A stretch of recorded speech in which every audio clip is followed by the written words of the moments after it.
তাহলে কি পেপসির মতো সফট ড্রিঙ্কস ব্র্যান্ডের প্রমোটের জন্য পাওয়ান কালিয়ান খোঁচা মারলেন শাহরুখ খানকে?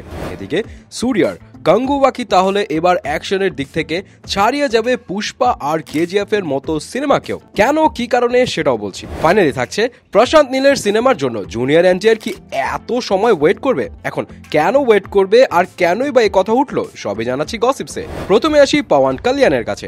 পাওয়ান কালিয়ান রিসেন্টলি অন্ধ্রপ্রদেশের পিতাপুরাম থেকে দাঁড়িয়েছেন ইলেকশনে, আর রিসেন্টলি এক ইলেকশন ক্যাম্পেইনে এই পাওয়ান কালিয়ান বলে বসেন এমন একটা কথা যেটা নিয়ে এখন হচ্ছে অনেক আলোচনা। তিনি বলেন যে পাওয়ান কালিয়ান সেই 2000 সালের দিকে ব্র্যান্ড অ্যাম্বাসেডর ছিলেন একটা বিখ্যাত কোলা ব্র্যান্ডের, কিন্তু যখনই তিনি জানতে পারলেন যে এই সফট ড্রিঙ্কস শরীরের জন্য ক্ষতিকর, তখনই তিনি সরে দাঁড়ানোর সিদ্ধান্ত নেন এবং এটাও জানান যে তাকে ব্র্যান্ড অ্যাম্বাসেডর হিসেবে ধরে রাখার জন্য সে সময় শাহরুখ খানের থেকেও বেশি টাকা অফার করা হয়। কিন্তু পাওয়ান তার আদর্শের কারণে মানুষের ক্ষতি হয় এমন কোনো ব্র্যান্ডের প্রমোট করতে রাজি হননি। তার কাছে টাকার থেকে নিজের আদর্শটা অনেক বড়। যদিও পাওয়ান কালিয়ান কোনো কোলা ব্র্যান্ডের নাম উল্লেখ করেননি, তবে সবাই জানে যে সেই সময় পেপসি ছিল সবচেয়ে জনপ্রিয় সফট ড্রিঙ্কসের ব্র্যান্ড।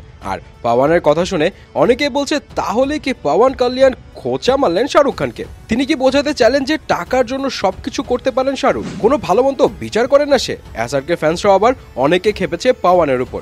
অনেকে এমনও বলছেন যে নিজের নির্বাচনী প্রচারণার জন্য এখন শাহরুখ খানকেও ইউজ করছেন পাওয়ান কালিয়ান। যাই হোক, এসব কিন্তু ভক্তদের নিজেদের মতামত। হয়তো পাওয়ান এত কিছু না ভেবেই কথাটা বলেছেন, শাহরুখকে খোঁচা মারা তার উদ্দেশ্য ছিল না। এদিকে সুরিয়া আর ববি দেওলের মুভি গাঙ্গুবা নিয়ে সামনে এলো খুব এক্সাইটিং একটা নিউজ।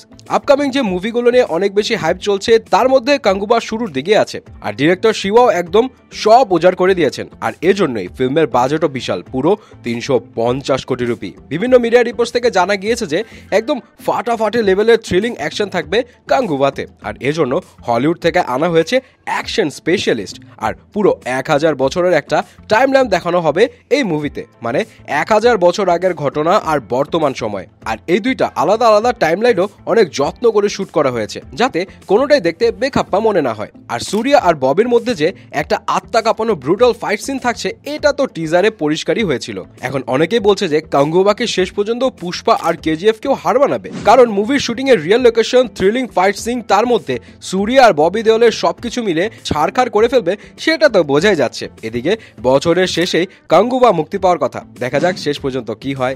ফাইনালি আসি জুনিয়র এনটিআর এর কাছে। গত বছরই জানা গিয়েছিল যে প্রশান্ত নীল আর জুনিয়র এনটিআর একসাথে ফিল্ম করার জন্য পুরোপুরি প্রস্তুত। আর এই ফিল্মের শুটিং অনেকে ভেবেছিল হয়তো এই বছরই শুরু হবে, কিন্তু প্রশান্ত নীল নাকি আগে শেষ করবেন সালার 2 এর শুটিং, যে শুটিং আবার শুরু হওয়ার কথা মেতে, আর শুটিং শেষ হবার কথা অক্টোবর। আর সালার 2 মুক্তি পেতে পেতে ডিসেম্বর তো লাগবেই। এদিকে আবার জুনিয়র এনটিআর এখন প্রচন্ড ব্যস্ত দুইটা ফিল্মের শুটিং নিয়ে। যদিও একদিকে দেওয়ারার শুটিং অলমোস্ট কমপ্লিট, কিন্তু অন্যদিকে আবার ওয়ার 2 এর শুটিং অলরেডি চলছে। আর এরপর অনেকদিন মুম্বাইতে শুটিং করবেন ঋতিকের সাথে।